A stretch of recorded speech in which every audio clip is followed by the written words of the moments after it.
Hi everybody, this is Lydia from Colorin, Colorado. We're on Facebook Live with Katy Padilla, an ESOL specialist, and Katy has a lot of experience working, collaborating, but also as a classroom teacher and being on the other side of having somebody come into the room.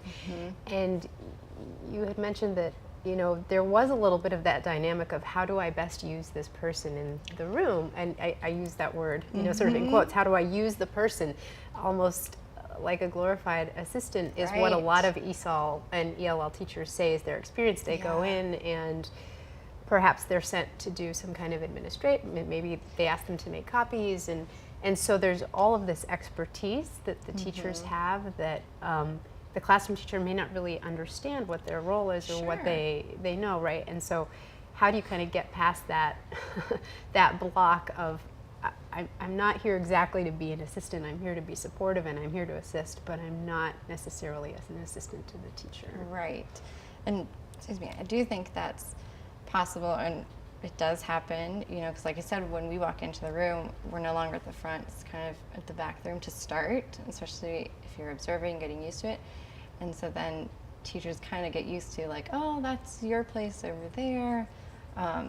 And not that anything has been explicitly said, it's just sometimes making those assumptions.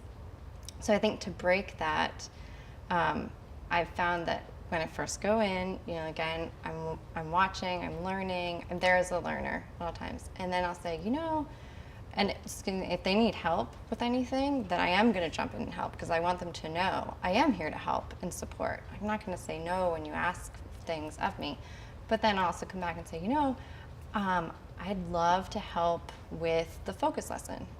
How about let's pick a day next week and I'll do the focus lesson if that'll help you out, and we can plan it together, because I think I'd like to try this out. Is that possible? And I think that's the other thing too, when you want to establish that you're equals in the room, then you have to see that each of us can do all the jobs in the room. And so I know, switching from being a classroom teacher to being the ESOL teacher, I wasn't teaching as many focus lessons. I wasn't the one up front anymore.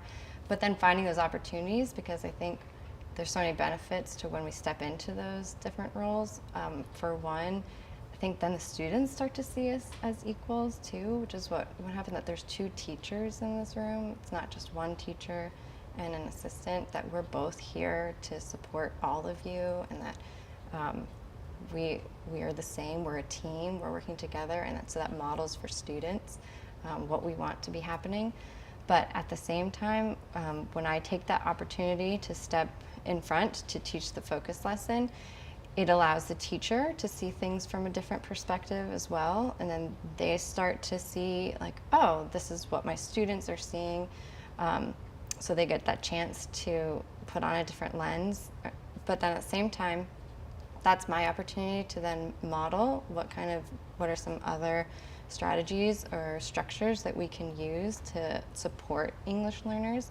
And that modeling is something that has been shown, like that's what teachers need. They need to see it in action. We don't just always learn by reading, oh, I should do this. It's seeing it, oh, and then saying, I could do that, oh, I can do that. And then when they see the success, building on success. But that's not always to say that I'm going to teach the best focus lesson. We've been talking about, as an ESOL teacher, when I'm not in the classroom all day, every day, I don't necessarily have the same classroom management skills that the classroom teacher does. But then I can go back and say, oh, that's your strength. Can you really show me what classroom management strategies you use during your focus lesson? Because I'd like to do that so that it's seamless in here, that we can do the same. But you're acknowledging that teacher's strengths. So you're saying, you're bringing this to the table. I'd like to bring these strategies and other things to the table, but we're both bringing them as equals. So always being able to recognize the strengths that the classroom teacher brings and that the ESOL specialist brings.